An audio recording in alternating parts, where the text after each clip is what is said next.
Bonjour à toutes et tous. C'était donc il y a un mois, jour pour jour, la terre tremblait en Turquie et en Syrie avec un bilan très lourd. Plus de 50 000 morts, il y a aussi les milliers de blessés et tous les sinistrés, des sinistrés qui ont tout perdu ou presque. Près de 250 tonnes de débris sont encore retirés quotidiennement. Les dégâts sont colossaux. La RTBF organise aujourd'hui une journée spéciale pour appeler à la générosité et à la solidarité avec le consortium 12-12. Nous y reviendrons dans un instant. Mais je vous propose avant cela de nous rendre sur place en Turquie où la vie reprend difficilement son cours, en particulier pour les enfants. Les écoles sont détruites et ce n'est pas simple d'organiser un apprentissage dans ces conditions, dans des camps de sinistrés. Découvrons le reportage de nos envoyés spéciaux Cybèle Ceylan et Corentin Laurent.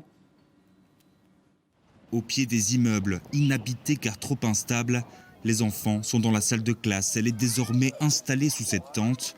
Ici, apprendre, c'est s'amuser. C'est aussi une manière d'appréhender une nouvelle réalité.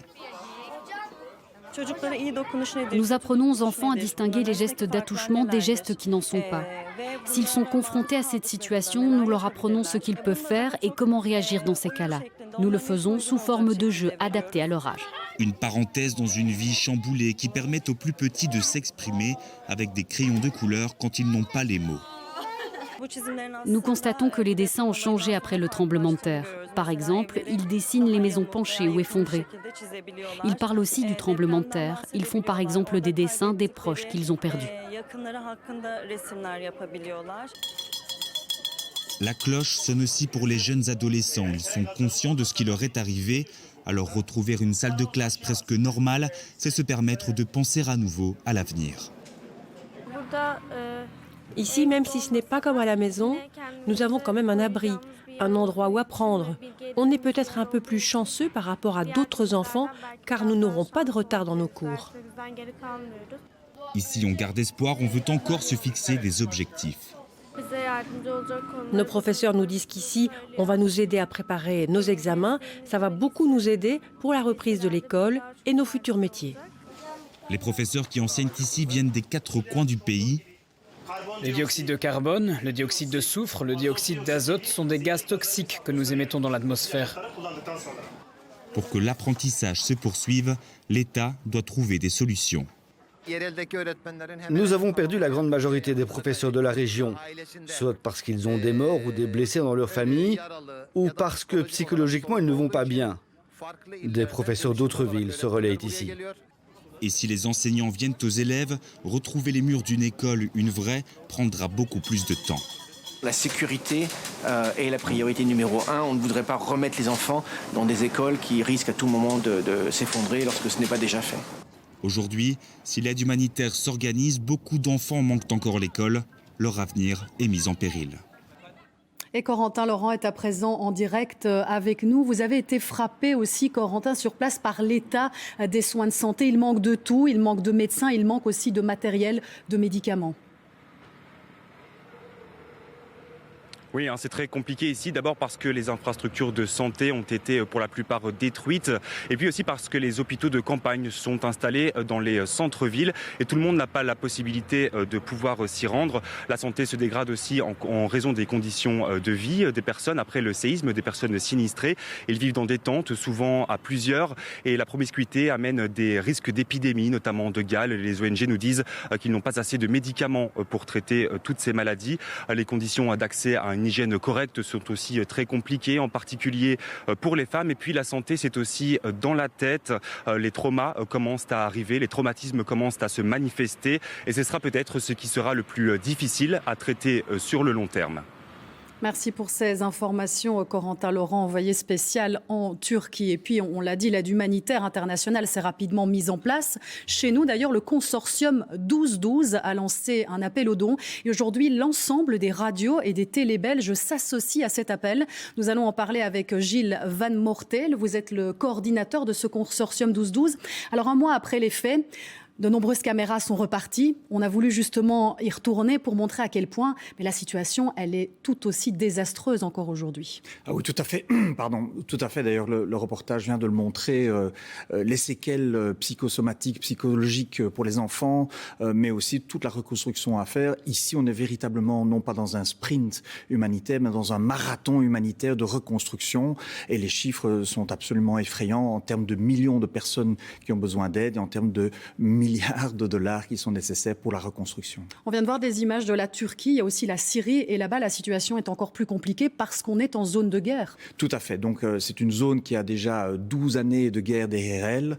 On est véritablement dans une crise dans une crise. On a plus de 8 millions de personnes qui étaient déjà sous perfusion humanitaire et la situation aujourd'hui bien sûr complique leurs conditions de vie. Alors depuis que vous avez lancé l'appel aux dons via le consortium 12-12, vous avez déjà une idée des montants que vous avez pu engranger? Alors oui, la semaine dernière, on était à 8,5 millions d'euros. Alors c'est déjà un formidable geste de solidarité de la part de toute la Belgique. Vraiment, les familles, les particuliers, les entreprises, les communes, les régions également ont contribué. Et avec la journée d'aujourd'hui, on espère vraiment encore augmenter ce chiffre pour financer au maximum les 7 organisations membres du consortium. Mais justement, vous me le disiez, elle est frappante, elle est belle à voir finalement dans cette difficulté, la solidarité des Belges qui sont au rendez-vous dans un contexte pourtant compliqué chez nous aussi avec la crise économique. Oui, tout à fait. C'est vraiment très encourageant pour les équipes sur le terrain, pour nous aussi, pour les médias bien sûr, d'avoir cette réponse de la part du public. L'année dernière, nous avions récolté plus de 30 millions d'euros pour les victimes du conflit en Ukraine. Cette année, à peine un an plus tard, on a ici une catastrophe naturelle et pourtant les Belges continuent à être au rendez-vous. C'est formidable. Voilà, merci beaucoup et je rappelle que les dons justement, ils peuvent être effectués sur le compte BE19 8x0 1212 ou sur le site www.1212.be. Et puis il y a aussi les Turcs de Belgique qui se mobilisent après l'aide matérielle de première nécessité. L'urgence aujourd'hui est de récolter de l'argent pour installer par exemple des bâtiments préfabriqués. Samy Herman, Olivier Vanham, Karima Saïdi et Barbara Chal ont assisté à un événement organisé dans une mosquée de Liège.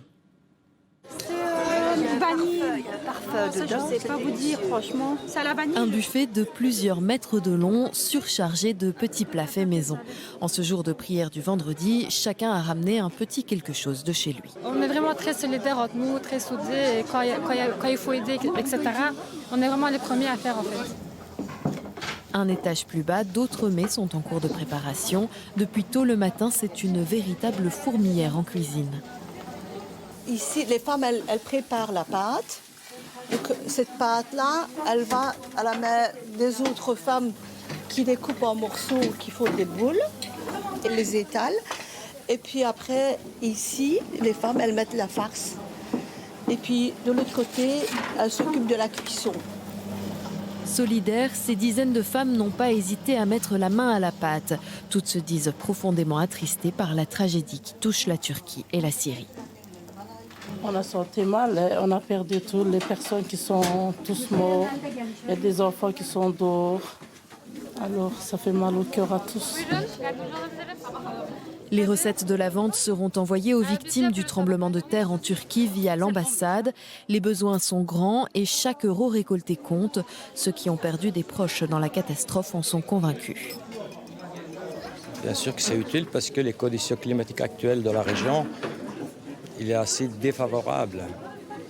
Donc les premières nécessités, c'est de pouvoir aider, de pouvoir loger ces gens-là qui se retrouvent dans des conditions climatiques assez froides. Sont pour nos rescapés du tremblement de terre survenu en Turquie. Nous avons besoin de votre soutien et d'avance nous vous remercions de votre générosité. Au beau milieu de l'hiver, la plupart des sinistrés vivent dehors dans des tentes. Grâce à cette vente, l'association espère offrir à certains d'entre eux un abri un peu plus pérenne. On finance des containers prêts à l'utilisation. C'est comme un petit appartement. Donc vous avez l'OWC, vous avez une petite salle de bain. On peut vivre avec plusieurs personnes, au moins 4-5 personnes, donc qui est destiné à une famille entière, quoi. Un conteneur comme celui-ci coûte entre 6 et 7 000 euros, un début de solution à un problème d'une envergure immense. L'Organisation mondiale de la santé évalue le nombre de sinistrés à 26 millions.